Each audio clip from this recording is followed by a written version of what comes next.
3D принтер және жылдам пернелер. 3D принтер. 3D принтер суретті үш өлшемді етіп шығаратын құрылғы. Ол сандық үш өлшемді модельді пайдалана отыра қабаттап шығарады. Суретті жасап шығаруға пластиктің бірнеше түрі негіз болады. Алайда бүгінде өндірушілер бейненің әлдеқайда шынайы болуына байланысты жаңа компоненттер қосып жатыр. Оған көптеген технологиялар дәлел болады. Мысалы, сәулелік біріктіру, сәулелі балқыту, ламинаттау әдістері. Басып шығарудың қандай технологиясы қолданылады? Үш өлшемді басып шығару жайлы алғашқы идеялар сонау 80-ші жылдары пайда болған. Дәл сол уақыттары арнайы фотополимерлердің арқасында нысаналар құрастырылатын стереолитограф жасалып шығарылған. Технология фотополимерлердің негізгі қасиетінде жасалған. Лазердің әсерінен ол қатып қалып, пластиктың қатты пішініне айналады. Дәл осы қасиеттер болашақ принтерге негіз болды. Лазер сәуле арқылы суреттің әрбір пикселін сұйық заттектен жасап салады. Ол қатқан кезде нысананың қатты бөлшегіне айналады. 3D принтердің жұмысы қалай іске асады? Ең алғашқы элемент ол қызметші элемент. Экструдер бас принтерді іске қосатын пластик шипті балқытады. Кейін балқытылған элемент шүмек арқылы беріледі, ал кейін бөлме температурасында тез қатады. Жұмыс істеу үшін басқа өндірістік технологиялар сияқты арнайы жағдайды қажет етпейді. Оған қоса нысаналарды жасауға кететін шығын да аса көп емес. 1 кг пластик үшін бар жоғы $50. Сонымен қатар нысана ұзақ уақытқа сақталады. Бұл принтерді үй жағдайында пайдаланудың құндылығын арттырады. 3D принтердің мүмкіндіктері. Озық технология арқылы бүгінде үш өлшемді суреті бар қарапайым футболкалар жасап қана қоймай, ғимараттардың күрделі үш өлшемді проекциялық модельдерін 100 микронға дейін нақтылықпен құрастыруға болады. Бұл әсіресе ғылыми институттарға өзекті.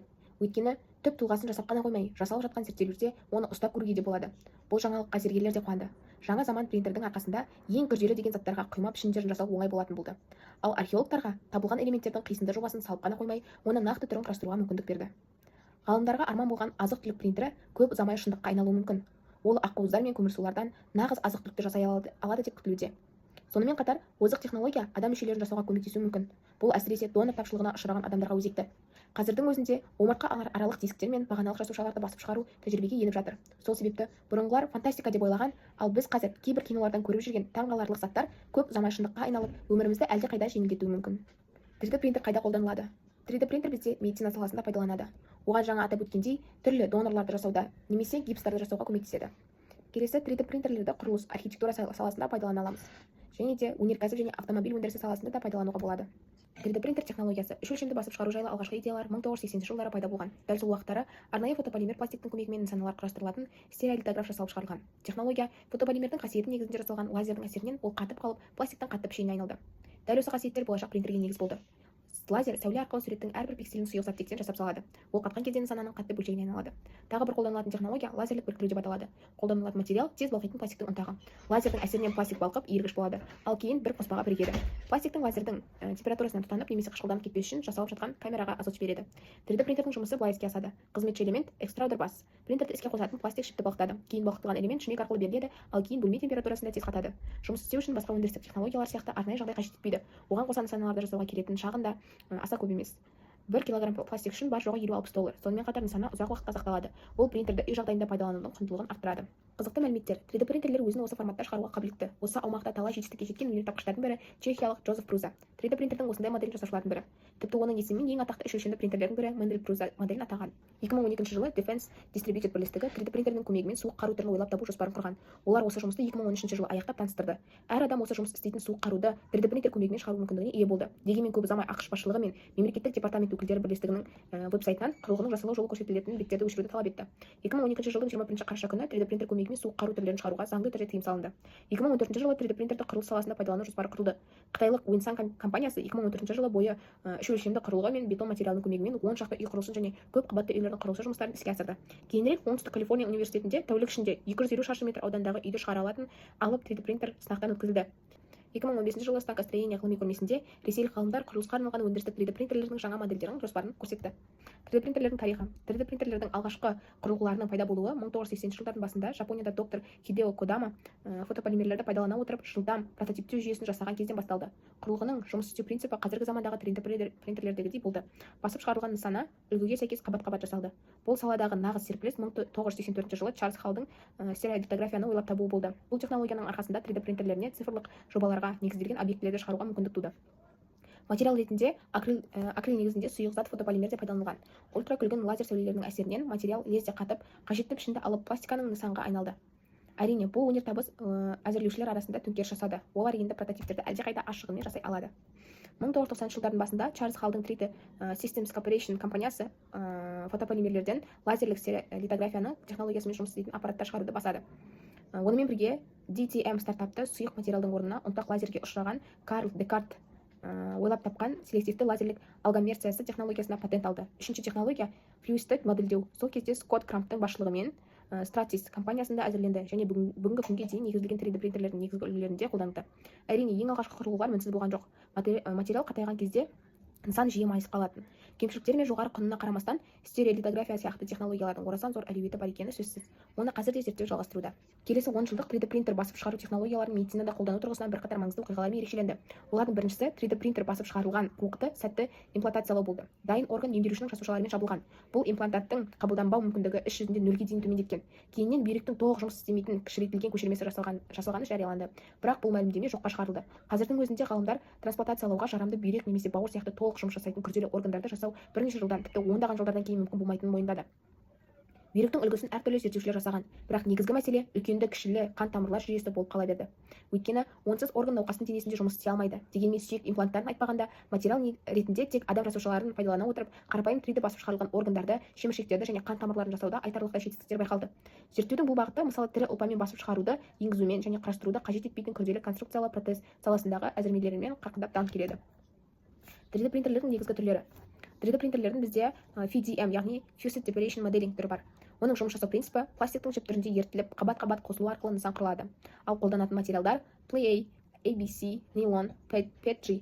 Оның қолдану салалары прототиптер жасау, тұрмыстықта қолдану, немесе шағын партиялар өндірістерінде қолдану. Артықшылығы: қолдануға жеңіл, бағасы төмен және материал көп. Ал кемшіліктері: дәлдік төмен болуы мүмкін, немесе беті тегіс емес.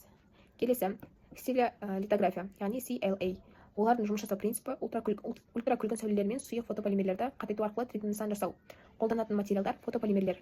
Қолдану саласы жоғары дәлдікті модельдер, зергерлік бұйымдар, стоматология. Артықшылығы: жоғары дәлдік, тегіс бет, күрделі пішіндер. Кемшіліктері: қымбат материалдар басып шығару үшін ұзақ уақыт кетуі мүмкін. Келесі селектив лазер синтеринг. Оның жұмыс жасау принципі лазер арқылы ұнтақ материалды қатайту. Қолданылатын материалдар нейлон, металл, шыны, пластик ұнтағы. Қолдану салалары өнеркәсіптік бөлшектер, прототиптер, металл бөлшектер. Ал артықшылығы: әртүрлі материалдар, жоғары беріктік, күрделі бөлшектер. Кемшілігі: қымбат, арнайы принтерлерді қажет етеді. Келесі технологияның атауы бізде Digital Light Processing. Оның жұмыс жасау принципі жарықпен бірден тұтас қабаттарды қатайту арқылы нысан құралады. Қолданылатын материал фотополимерлер. Қолдану саласы жоғары дәлдікті бөліктер, зергерлік, өнеркәсіп, медицина. Артықшылығы: жылдам басып шығару және жоғары сапа. Ал кемшіліктері: қымбат материалдар тек фотополимерлермен жұмыс істейді. Келесі технологияның аты Binder Jetting. Оның жұмыс жасау принципі ұнтақ материалды байланыстырушы сұйықтықпен біріктіру арқылы 3D нысандарын жасау. Қолданылатын материалдар металл, құм, керамика, пластик. Қолдану салалары: құмды құю, металл бөлшектерді жасау, құрылыс. Артықшылығы: әртүрлі материалдар, үлкен бөлшектерді басып шығару мүмкіндігі. Кемшіліктері: бөлшектердің беріктігі мен төмен болуы мүмкін, қосымша өңдеуді талап етеді. Соңғы технологияның аты Laser Metal Deposition. Оның жұмыс жасау принципі лазер арқылы металл ұнтағы немесе сымын қабат-қабат етіп қосу. Материалдар: металл ұнтағы, сымдар. Қолдану саласы: металл бөлшектер, ауыр өнеркәсіп, авиация. Артықшылығы: жоғары беріктік металдарды өңдеу мүмкіндігі. Кемшілігі: қымбат, кәсіби қолдану үшін арнайы құрылғылар қажет. Келесі бізде жылдам пернелер. Жылдам пернелер ағылшынша shortcut key, яғни мәзірге кірмей-ақ кейбір қолданылмаларды жылдам шақыратын перне немесе пернелер комбинациясы. Жылдам пернелердің пайдасы: жұмыс процесін жеңілдету, өнімділікті арттыру, жұмыс тиімділігін арттыру және уақытты үнемдеу. Пернелердің түрлері. Пернетақта пернелері атқаратын қызметіне қатысты келесі топтарға бөлінеді. Енгізу пернелері, яғни әріптік цифрлық. Мұнда қарапайым баспа машинасында болатын пернелер жинақталады, яғни әріптік, сандық және символдық пернелер. Басқару пернелері. Бұл пернелер жеке түрінде немесе басқа пернелермен бірге баса отырып нақты әрекеттерді орындайды. Көбінесе Ctrl, Alt, Windows белгісі бар пернелер немесе X қолданылады. Функционал пернелер арнайы тапсырмаларды орындау үшін қолданылады. Олар F1, F2, F3 және әрі қарай F12-ге дейін пернелер тізбегінен тұрады. Түрлі бағдарламаларға қатысты бұл пернелердің қызметтері әртүрлі болып келеді. Орын ауыстыру пернелері. Бұл пернелер құжаттарда, веб-беттерде және текстті түзетуде орын ауыстыру үшін қолданылады. Оған бағыттауыш пернелер, сондай-ақ Home, End, Page Up, Page Down, Delete немесе Insert пернелер жатады. Сандық бөлік. Бұл пернетақта сандарды тез енгізу үшін өте ыңғайлы. Ондағы пернелер қарапайым калькулятор немесе есептеу машинасына сәйкес топталып жинақталған. Ең негізгі қолданылатын пернелер жиынтығы. Пернелер орындалатын әрекеттер, яғни Shift, Ctrl немесе Shift Alt пернетақтасы бізде пернетақтадағы басқа әріптер ретін өзгертуге болады. Ctrl-C бізге белгіленген элементті көшіруге көмектеседі, ал Ctrl-X белгіленген элементті қиып алады. Ctrl-V бізге белгіленген элементті жойса, Ctrl-Z әрекетті кері қайтарады, ал Ctrl-Y әрекетті қайталайды. Ctrl-C, Ctrl-S бізде ағымдағы файлды немесе құжатты сақтайды. Shift-Delete бізге белгіленген элементті себетке орналастырмастан жояды. Ctrl-Home құжаттың басына ауысады, ал Ctrl-End құжаттың соңына ауысады. Осындай секілді бізде көптеген орындалатын пернелер әрекеттері көп. Келесі бізде Windows белгісі бар пернемен бірге басылатын пернелер жиынтығы. Оған Windows пуск, яғни Windows бастау, мәзірін ашу немесе жабу. Windows Pause операциялық жүйенің қасиеттері туралы терезені ашады. Windows D жұмыс үстелін көрсетсе, Windows M барлық терезелерді жинақтайды, яғни свердлование. Ал Windows Shift M жұмыс үстелін барлық жинақталған терезелерді қалпына келтіреді. Windows E менің компьютерім белгісін ашады. Windows F файлдар мен бумаларды іздейді. Windows F компьютерлерді іздеу, яғни желіге қосылған жағдайда ғана компьютерлерді іздейді. Windows L компьютерді құлыптау немесе қолданушыларды алмастыру. Windows R орындау, яғни выполнить сұхбат терезесін ашу. Ал Windows U арнайы мүмкіндіктер орталығын ашады, яғни центром специальных возможностей. Келесі бізде символдарды түзету. Осы символдар, осы пернетақталар арқылы, пернелер арқылы біз символдарды түзете аламыз. Яғни Ctrl-Shift-F арқылы біз шрифтті таңдаймыз. Ал Ctrl-Shift-P арқылы шрифт өлшемін таңдаймыз. Ctrl-D шрифттардың өзгерту терезесін ашады. Ал әріптер регистрін өзгерту үшін Shift-F3-ді басамыз. Осы пернелердің барлығы бізде символдарды түзетеді. Ал келесі абзацтарды форматтауда бізде осы пернелер қолданылады. Яғни Ctrl-0 бізде ағымдағы абзацтағы мәтінді бір жол төмен түсіру немесе қалпына келтіреді. Ал абзацты ортасына дейін түзету Ctrl-E. Ал егер де поширение, яғни ені бойынша түзететін болсақ Ctrl-G. Ал егер де сол жақ бойынша, яғни по левому краю түзететін болсақ Ctrl-L, ал яғни по правому краю болса, оң жақ бойынша түзететін болсақ Ctrl-R. Сол жақтан шегініс, яғни орын тастау үшін бізде Ctrl-M-ді басамыз. Ал егер де сол орынды жою үшін біз Ctrl-Shift-M пернесін басамыз. Осы пернелердің барлығы бізде абзацтарда форматтауда көмектеседі.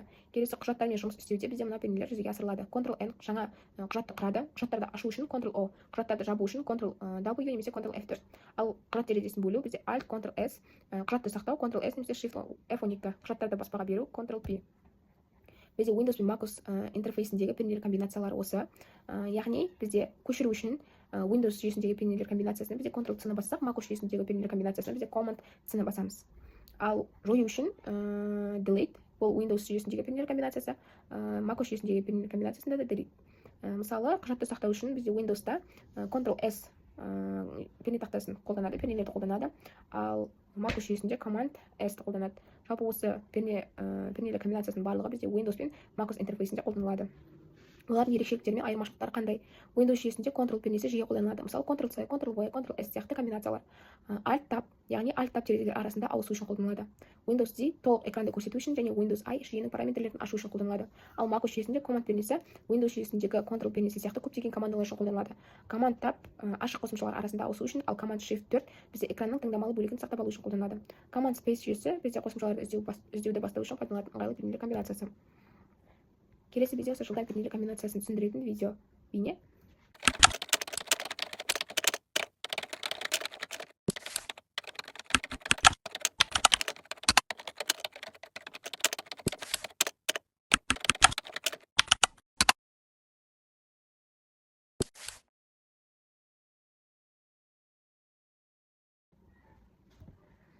Жылдам пернелер және 3D принтерлер қазіргі технологияның маңызды және пайдалы құралдары болып табылады. Олар әртүрлі салаларда жұмыс істегенде уақытты үнемдеуге, тиімділікті арттыруға және инновациялық шешімдер ұсынуға мүмкіндік береді. Ол екі технологияның арасындағы байланыс. Әрине, айқын емес болғанымен олардың барлығы жұмыс үдерісін жеңілдетуге және үдерістерді оңтайландыруға бағытталған. Қорыта айтқанда, екеуі де өздеріне тән жылдамдылық пен тиімділікті ұсынады. Жылдам пернелер ақпараттық технологиялар мен компьютерлік жүйелерде жұмыс процесін жеңілдетсе, 3D принтерлер нақты әлемдегі өнімдерді жылдам және дәл басып шығару арқылы өндіріске серпін береді. Мобильді құрылғылар мен компьютерлерде жылдам пернелердің қолданылысы жұмыс істегенде ыңғайлы және жылдам болуға мүмкіндік берсе, 3D принтерлер өндірістік және шығармашылық салада жаңа мүмкіндіктер ашады. Бұл екі технологияның негізгі мақсаты жұмыс тиімділігін арттыру, уақытты үнемдеу және инновацияларды енгізу. Жылдам пернелер ақпараттық технологияларда жылдам және оңай басқаруды қамтамасыз етсе, 3D принтерлер физикалық әлемде жаңа немесе тиімді шешімдерді ұсынады.